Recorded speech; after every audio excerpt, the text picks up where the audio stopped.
मेरे साथ national conference के एमपी आगा रूहुल्लाह साहब मौजूद हैं। अभी आपने पार्लियामेंट में आवाज़ उठाई है, हम आपसे बात करते हैं।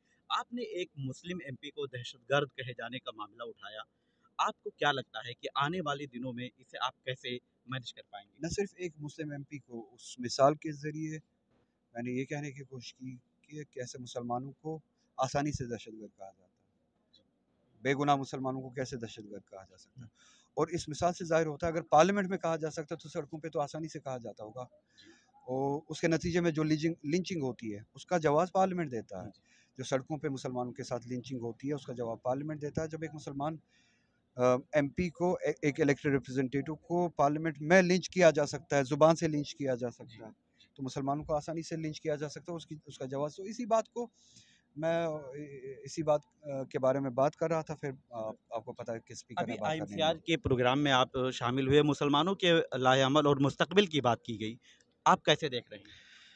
मुसलमानों को अ, एक बड़ी ताकत बनना पड़ेगा, सियासी ताकत बनना पड़ेगा इस मुल्क में। और सियासी ताकत वो तभी बन सकते हैं जब वो सभी मुस्तज़फ़ीन के साथ, ऑप्रेस लोगों के साथ, चाहे वो दलित हो, हिंदू हो, सिख हो, ईसाई हो, आदिवासी हो, उनके साथ मिल बैठ के काम करे और उनके साथ एक्टिवली काम करे।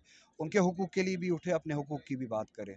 उनके साथ एक पॉलिटिकल फ़ोर्स बनाए, एक बहुत बड़ा पॉलिटिकल फ़ोर्स बन सकता है हिंदुस्तान में जो इस तरह की शिद्दत पसंद ताकतों के साथ लड़ सकता है। क्या बहुत लगता है, आखिरी सवाल, क्या लगता है कि इससे आगे आप भी इस पे कोई कदम उठाएंगे? बिल्कुल, मैं मेरी कोशिश होगी हम फ़िक्र लोगों के साथ मिलूँ, हम फ़िक्र जमातों के साथ मिलूँ और इस सिलसिले में कोशिश की बहुत जाए। शुक्रिया।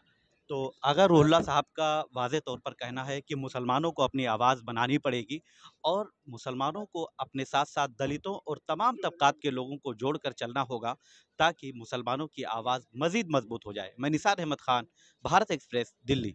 हमारी वीडियो आपको पसंद आए तो लाइक कीजिए, शेयर कीजिए और सब्सक्राइब कीजिए। साथ ही कमेंट बॉक्स में अपनी राय भी ज़रूर दें। और हाँ, अगर फेसबुक पर आप वीडियो देख रहे हैं तो हमारे पेज को फॉलो करना ना भूलें।